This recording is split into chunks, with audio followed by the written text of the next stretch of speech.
બેને જે વાત કરી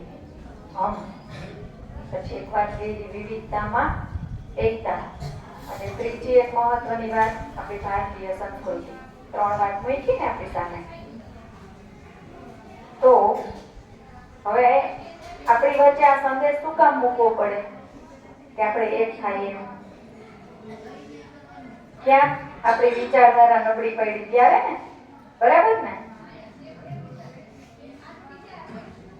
હવે જે વાત માટે હું અહીંયા ઊભી થઈ છું એની સાથે આપણે એને વણી લઈએ. પહેલી વાત, આપણે આજે તારીખ કેટલામી છે? 23/11. 3 દિવસ પછી, 2 દિવસ પછી કઈ તારીખ થશે? 26/11.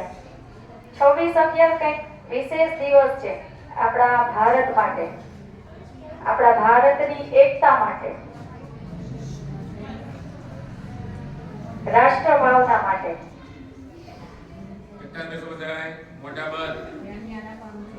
ભૌગોલિક દ્રષ્ટિએ ભારત દેશ અલગ છે, પણ ભાવનાત્મક દ્રષ્ટિએ આપણે એક છીએ. એના માટેનો દિવસ છે.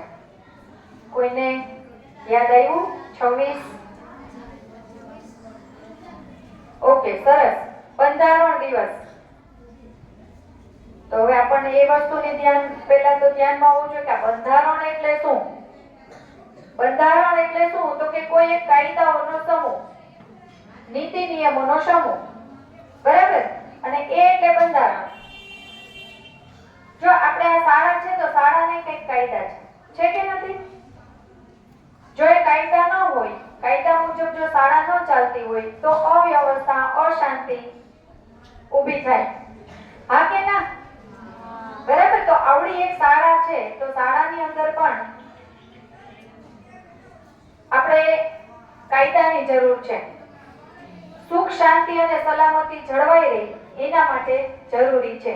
તો એક શાળામાં જરૂરી છે, તો આવડો મોટો દેશ છે તો આખા દેશને એક સૂત્રે બાંધવા, ભાવનાત્મક સંબંધથી એક કરવા. બધા એવું જ વિચારે કે ભારત મારો દેશ છે. તમે બોલો છો ને પ્રતિજ્ઞામાં, તો ભારત મારો દેશ છે એ ભાવના ટકી રહી, સુખ, શાંતિ અને સલામતી જળવાઈ રહી એના માટે એક બંધારણની આવશ્યકતા હતી. એ ક્યારે? તો કે આપણે ભારતનો ઇતિહાસ તપાસીએ ને તો 6, 7, 8માં એ વિષય આવે જ છે કે ઘણા બધા શાસકોએ આપણા ભારત દેશ ઉપર શાસન કર્યું. ગુપ્ત યુગ, મૌર્ય યુગ આવ્યો, પછી રાજપૂત યુગ આવ્યો, સલ્તનત યુગ આવ્યો, મુગલ યુગ આવ્યો, પછી યુરોપિયન પ્રજાઓ આવી, એમાં અંગ્રેજો સત્તા જમાવી ગયા. આવું બધું આપણે ભણીએ જ છે અત્યારે, બરાબર ને? પણ અંગ્રેજોએ ઓછા નામે 2, 5, 10, 50 વર્ષ, 200 વર્ષ જેવું શાસન કરી લીધું, અને આપણા દેશની અંદર જે આપણી ધરોહર હતી, આપણી જે વિચારધારા હતી, આપણી જે સંસ્કૃતિ હતી એ વેરવિખેર થઈ. બરાબર? એની અંદર જે લોકો જોડાયેલા અને એક આખી પાછી વિચારધારા, આપણે ભાવનાત્મક દ્રષ્ટિથી આપણે એક બનીએ.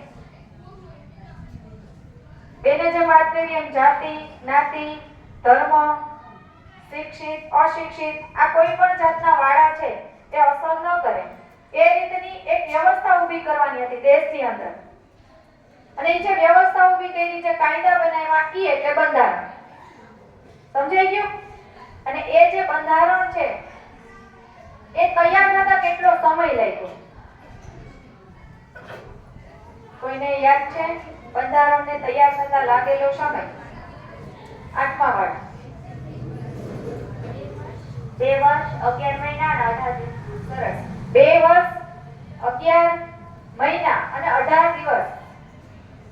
એટલે 3 વર્ષમાં ગણતરીના દિવસો બાકી, એટલે 3 વર્ષ જેવો સમય લીધો અને એક આખું બંધારણ છે તૈયાર થયું. એની અંદર ઘણા બધા લોકો જોડાયેલા હતા, ઘણી બધી સમિતિ હતી. પછી આપણે બાબા સાહેબ આંબેડકરનું નામ સાંભળેલું છે, સાંભળેલું છે ને? તો એની પણ અતિ મહત્વની ભૂમિકા આ બંધારણ, કાયદા બનાવવામાં હતી. એટલે ખરડા સમિતિના અધ્યક્ષ તરીકેની ગણના થાય બાબા સાહેબ આંબેડકર.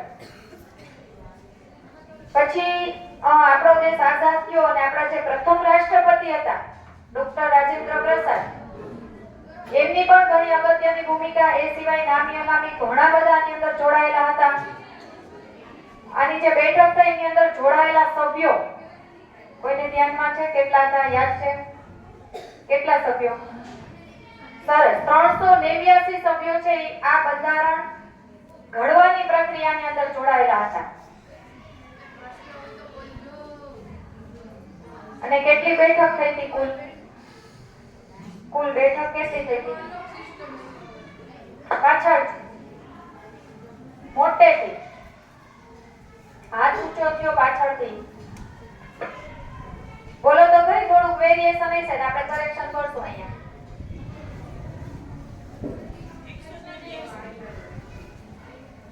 એકસો ને 66 બેઠક થઈ.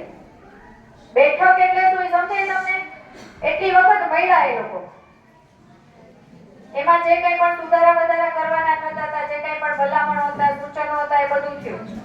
અને આખરે જે 3 વર્ષની મહેનત પછી અંગ્રેજો જ્યારે આપણા દેશમાંથી ને જાય છે, વિદાય લઈને જતા રહે છે, એ પછી આપણા ભારતને એક નવું બંધારણ, નવા નીતિ નિયમો આપવાના હતા. એ 3 વર્ષ જેવો સમયગાળો, અને એ પછી એ બંધારણ તૈયાર થયું. એ તારીખ એટલે 26 નવેમ્બર વર્ષ 1949. બરાબર?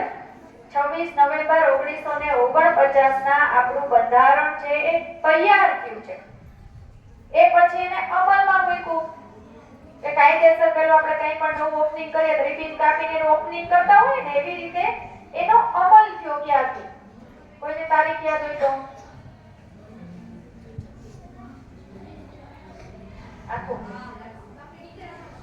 સરસ, 26 જાન્યુઆરી 1950 આપણું બંધારણ અમલમાં આવ્યું.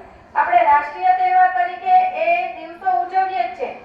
2 દિવસો છે ને, 15મી ઓગસ્ટ 1947 ત્યારે આપણને આઝાદી મળી.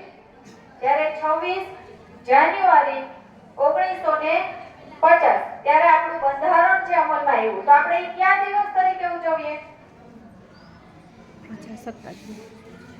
26 જાન્યુઆરી 1950 કયા દિવસ તરીકેની ઉજવણી કરીએ છીએ?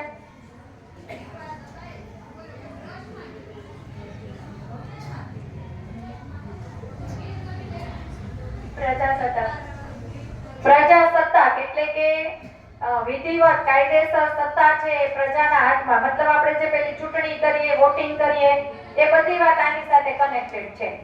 બરાબર? એટલે 26 જાન્યુઆરી 1950 ત્યારે આપણું બંધારણ છે અમલમાં આવ્યું. જો આ બે વચ્ચેનો ડિફરન્સ છે, ખાસ યાદ રાખજો. બંધારણ દિવસ તરીકે ઉજવાય છે 26 નવેમ્બર 1949 જે આપણે પસાર કરેલું હતું, તૈયાર થઈ ગયું હતું આપણું. બરાબર? ઈ બંધારણ દિવસ તરીકે ઉજવાય. જ્યારે 26 જાન્યુઆરી 1950 ત્યારે અમલમાં આવ્યું. એટલે કયા દિવસ તરીકે ઉજવાય? પ્રજાસત્તાક. બરાબર? પ્રજાના હાથમાં સત્તા આવી ત્યારથી. પછી આપણા બંધારણની શરૂઆત ક્યાંથી થાય છે એ પણ આપણને ધ્યાનમાં હોવું જોઈએ. આપણે કોઈ પણ વસ્તુ લખવા બેસીએ ને, લેખન કરીએ ત્યારે પહેલા આપણે પ્રસ્તાવના લખીએ, ટૂંકો સાર. બરાબર? ઉપર પ્રસ્તાવના લખ્યો કે આમાં હું શું કરવાની છું આગળ. તો આની અંદર જે બંધારણ છે એની શરૂઆત બંધારણની શરૂઆત આમુખથી થાય છે. એની જે પ્રસ્તાવના છે એના માટે એને શબ્દ પ્રયોગ કરેલો છે આમુખ. યાદ રહ્યું? બરાબર? અને જો બંધારણ લેખિત પણ હોય, મૌખિક પણ હોય. આપણા દેશનું બંધારણ છે કેવું છે? લેખિત બંધારણ છે. જો આપણું કુટુંબ હોય, આપણું ઘર હોય, તો ઘરનું બંધારણ હોય, ઘરના નીતિ નિયમો હોય. હોય કે નહીં? કેટલો સમય મોબાઈલ લેવાનો હાથમાં, કેટલો સમય ટીવી જોવાનું, ક્યારે ઉઠવાનું, ક્યારે સૂવાનું, કેટલો સમય રમવાનું, ઘરમાં કયું કામ કરવાનું, નાનું મોટું આપણે બધા કામ કરતા હોય ને? તો ઈ બંધારણમાં કેવું છે? મૌખિક છે. કે લખેલું છે, તો ચાર્ટમાં લખેલું ઘરે કે આમ આમ કરવાનું. તો આપણું ઘરનું બંધારણ છે બધી મૌખિક છે. આપણી શાળાનું બંધારણ જોઈએ તો અમુક લેખિત છે, અમુક મૌખિક છે. પણ ભારત દેશનું જે બંધારણ છે કેવું છે? લેખિત બંધારણ. અને બીજી વિશેષતા એની જોઈએ તો વિશ્વનું સૌથી મોટું લેખિત બંધારણ છે. અન્ય દેશોની સરખામણીમાં સૌથી મોટું લેખિત બંધારણ હોય તો એ આપણા દેશનું છે. હવે 26 નવેમ્બરે આપણે આ અંતર્ગત વિશેષ માહિતી આપણને મળે એના માટે થોડી સ્પર્ધા કરવાની થાય, કોમ્પિટિશન. બરાબર? તો આપણે ચિત્ર સ્પર્ધા અને ક્વિઝ કોમ્પિટિશન આ બે વસ્તુ કરવાના છે. તમને ક્લાસમાં એના માટે વિશેષ સૂચના મળી જશે. જે વિદ્યાર્થીઓએ ભાગ લેવો હોય એ માનસિક રીતે તૈયાર રહે. બરાબર?